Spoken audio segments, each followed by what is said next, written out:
नमस्कार, वंदे मातरम। दोस्तों, स्वागत है आप सबका सैनिक पाठशाला में।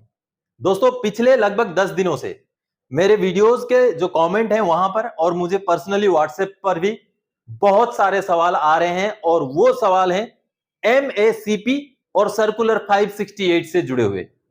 आपके भी मन में ऐसे बहुत सारे सवाल होंगे जो 568 सर्कुलर या तो एमएसीपी से जुड़े हुए, क्योंकि आप प्री 2006 के रिटायरी हैं या आप प्री 2016 के रिटायरी हैं। तो ये अब मन में आपके सवाल हो रहे होंगे कि मुझे 568 सर्कुलर लागू है कि नहीं, मुझे एमएसीपी लागू है कि नहीं। कई सारे पेंशनर्स मुझे पीपीओ भी भेज रहे हैं और बोल रहे हैं सर चेक कर दीजिए, जो कि आप खुद ही चेक कर सकते हैं।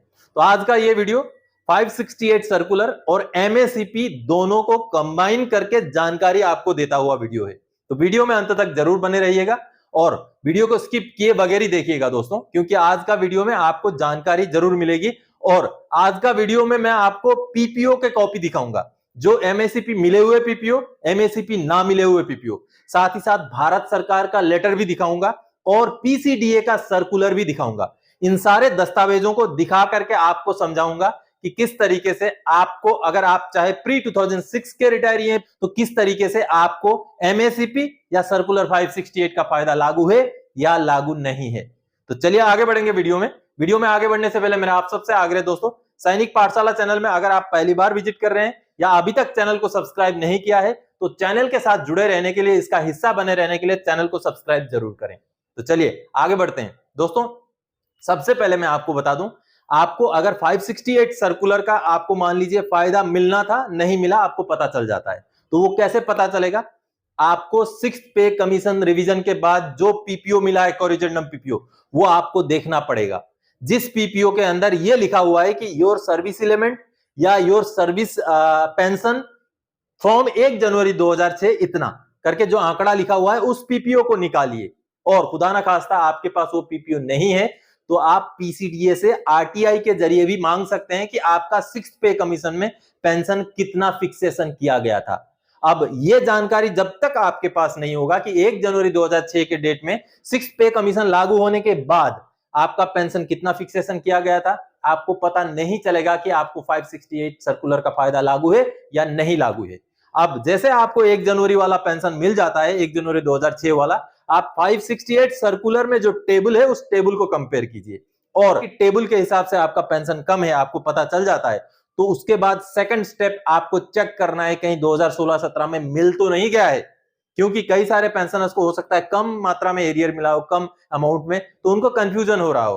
तो आपको अगर मिल गया है तो आपने कुछ नहीं करना, चुपचाप रहना है, उतना ही मिलना था मिल चुका है। लेकिन अगर आपको लागू भी है, पता चल जाता है और मिला भी नहीं है, तब आपने कार्रवाई करना है। और कार्रवाई क्या करना है? आप पीसीडीए से संपर्क करें, चाहे आप लेटर लिख के करें, और सबसे अच्छा माध्यम है सीपी ग्राम्स में आप ग्रीवेंस करें। और ग्रीवेंस एक बार डाल दिया, ये भी देखा गया है दोस्तों कि कई सारे पेंशनर्स रिपीटेडली ग्रीवेंस डाल रहे हैं, यानी कि ग्रीवेंस डाल दिया, 10 दिन में फिर से डाला, 10 दिन में फिर से डाला। ऐसा ना करें, क्योंकि आपका जैसे आपने ग्रीवेंस डाला, आपका प्रोसेस में लग जाता है काम, किसी एक टेबल में पहुंच जाएगा आपका ग्रीवेंस, वहां पर आपका काम जैसे शुरू हो जाएगा, आपका दूसरा अगर ग्रीवेंस आ जाएगा तो फिर उसी प्रोसेस के साथ जाएगा और आपका जो काम चल रहा है उसमें डिले हो जाएगा।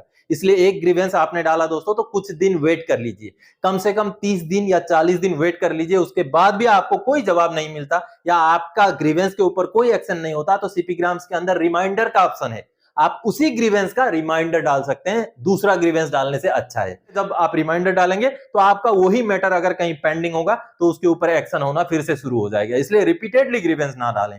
जैसे आपको पता चलता है सर्कुलर 568 का लागू है, नहीं मिला, आप ग्रीवेंस डालिए, उसको मॉनिटर कीजिए और ज्यादा समय तक अगर उसका कोई रिप्लाई नहीं आता तो उसका रिमाइंडर का इस्तेमाल कीजिए। अब दोस्तों एमएसीपी उन पेंशनर्स को ज्यादा ध्यान देने की जरूरत है जो 1 जनवरी 2006 से लेकर 31 अगस्त 2008 के बीच के रिटायरी हैं। क्योंकि दोस्तों गवर्नमेंट ने, भारत सरकार ने, डिफेंस मिनिस्ट्री ने जो लेटर जारी किया था, उस लेटर में यह लागू किया गया था, क्योंकि फर्स्ट जब एमएसीपी दिया गया था वो दिया गया था 1 सितंबर 2008 से। तो उस लेटर के जारी होने के बाद 1 जनवरी 2006 से फिर से एमएससीपी को दिया गया। तो इस बीच के जो रिटायरी थे उसमें बहुत सारे आज भी छूटे हुए हैं। तो आज मैं आपको पीपीओ दिखाऊंगा, आज मैं आपको गवर्नमेंट ऑफ इंडिया का, डिफेंस मिनिस्ट्री का वो लेटर दिखाऊंगा, साथ ही साथ जो सर्कुलर 568 है वो भी दिखाऊंगा और समझाऊंगा। चलिए उनको समझते हैं कि किस तरीके से आप प्री 2006 के रिटायरी हैं तो आपको क्या क्या लागू है। आप पोस्ट 2006 के रिटायरी हैं तो आपको क्या क्या लागू है एमएससीपी और सर्कुलर 568 में से। तो चलिए उसको देखते हैं। दोस्तों दो में से एक पीपीओ आप ये देखिए, अगला पीपीओ मैं आपको दिखाऊंगा। ये पीपीओ किसका है? एक नायक वाई ग्रुप के पेंशनर का, जो रिटायर हुए थे कब? 7 दिसंबर 2007 को रिटायर हुए थे और उनकी भर्ती की तारीख जो है 28 फरवरी 1990 के वो भर्ती थे। तो उनका जो लेंथ ऑफ सर्विस आप देख पा रहे हैं 17 साल 8 महीना 25 दिन, यानी कि 17.5 साल सर्विस करके ये पेंशनर पेंशन आउट हुए हैं। तो नॉर्मली जो है इनको हवलदार का एमएसपी मिलना चाहिए। इनका जो पेंशन है वो हवलदार के हिसाब से फिक्सेशन होना चाहिए ओआरओपी 2 में, क्योंकि ये 2007 के रिटायरी है और इनको एमएसपी लागू है। आगे अब समझिए, आगे इनका मैं आपको दिखा रहा हूं। ये देखिए पूरा पीपीओ जब आप देखेंगे तो यहां पर आप देख पाएंगे दोस्तों, ये जो इनको L04 यानी कि नायक का ही पेंशन मिल रहा है। L04 यानी कि नायक, क्योंकि L03 सिपाही होता है, L04 नायक होता है, L05 हवलदार होता है, L06 नायब सूबेदार होता है, उसी तरीके से आगे बढ़ता जाता है। तो आप देखिए उनका 17.5 साल सर्विस में वो रिटायर हुए थे, उनको ओआरओपी 2 में कितना फिक्सेशन मिला है? 20,194, जो कि नायक 17.5 साल सर्विस वाले का पेंशन है ओआरओपी 2 का वाई ग्रुप का। अब दोस्तों ये पीपीओ आपने एक बार देखा, जो कि उनका पहला इतना पेंशन था, ओआरओपी 2 मिलने के बाद उनको हुआ 20,194। अब मैं आपको अगला पीपीओ दिखाता हूं, जिससे आपको और अच्छी तरीके से समझ में आ जाएगा दोस्तों कि किस तरीके से पेंशन फिक्सेशन में गड़बड़ी हो रही है एमएससीपी। आप देखिए, अब ये दूसरे एक पेंशनर का पीपीओ है। अब ये जो पेंशनर है ये 1986 के भर्ती है जैसे आप देख पा रहे हैं, और 31 मई 2008 के ये रिटायरी हैं, यानी कि 31 मई 2008 के रिटायरी हैं, तो इनको भी एमएससीपी लागू है। अब देखिए ये भी नायक वाई ग्रुप के हैं। अब नायक वाई ग्रुप के सेम पेंशनर हैं वो, लेकिन आप जैसे नीचे ये देख पा रहे हैं L05, यानी कि उनका पेंशन किसमें फिक्स किया गया? L05 यानी कि हवलदार का पेंशन उनको मिल रहा है। आगे मैं दिखाता हूं दोस्तों। अब आगे जब देखेंगे आप, जो ओआरओपी 2 का इनका फिक्सेशन आप ये देखिए, इनका जो ओआरओपी 2 का फिक्सेशन हुआ है 22,144 रुपए में हुआ है। और उनका लेंथ ऑफ सर्विस थोड़ा सा आप ऊपर देख लीजिए, लेंथ ऑफ सर्विस उनका जो है ये रहा, लेंथ ऑफ सर्विस 21 साल 11 महीना 25 दिन, यानी कि 22 साल उनका लेंथ ऑफ सर्विस है। 22 साल लेंथ ऑफ सर्विस वाले नायक का पेंशन होता है 21,244, लेकिन उनको पेंशन कितना मिल रहा है? 22,144। इसका मतलब ये होता है दोस्तों कि इनको हवलदार का एमएससीपी मिला हुआ है, ऊपर रैंक नायक है, लेकिन जो पे लेवल है वो 05 है, यानी कि ये हवलदार का पेंशन ले रहे हैं। बिल्कुल इनको एमएससीपी मिल रहा है। और दोनों पेंशनर, एक 2007 के रिटायरी हैं, एक मई 2008 के रिटायरी हैं। ये दोनों पेंशनर सितंबर 2008 के पहले के रिटायरी हैं, जनवरी 2006 के बाद के रिटायरी हैं। तो उन बीच के रिटायरी हैं जिनमें से एक को मिल रहा है, एक को नहीं मिल रहा है। अब दोस्तों मैं आपको गवर्नमेंट ऑफ इंडिया का लेटर दिखाता हूं। दोस्तों भारत सरकार का, गवर्नमेंट ऑफ इंडिया का, मिनिस्ट्री ऑफ डिफेंस का ये लेटर है,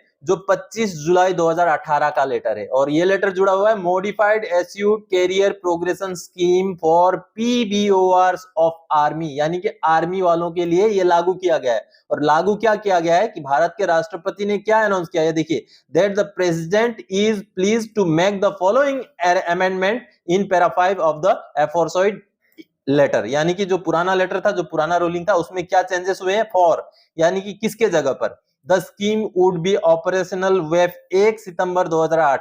1 सितंबर 2008 के बजाय रीड में क्या किया गया? The scheme would be operational web 1 जनवरी 2006, यानी कि जो एमएससीपी फौज के पीबीओआर्स के लिए समय बदल दिया गया है। 1 सितंबर 2008 से जो लागू था उसको 1 जनवरी 2006 से लागू किया गया। और जिन दो पेंशनर्स का आपने पीपीओ देखा दोस्तों, एक मई 2008 के रिटायरी हैं और एक 2007 के रिटायरी हैं, यानी कि दोनों के दोनों ही 1 सितंबर 2008 से पहले के रिटायरी हैं, जो इस लेटर के तहत जिनको फायदा मिला है। एक को मिला, एक को नहीं मिला। तो इस तरीके से बहुत सारे और भी पेंशनर छूटे हुए हैं जिनको इस लेटर के बेस पर, जो ये भारत सरकार का लेटर है, और आपको समझा दूं, क्योंकि अगर आप पैरामिलिट्री या सिविल एमएससीपी की बात करेंगे तो उनके लिए 1 जनवरी 2006 से लागू नहीं है, उनके लिए 1 सितंबर 2008 से ही लागू है। लेकिन फौज के लिए, जो आर्मी के पीबीओआर हैं, उनके लिए ही ये आदेश निकाला गया।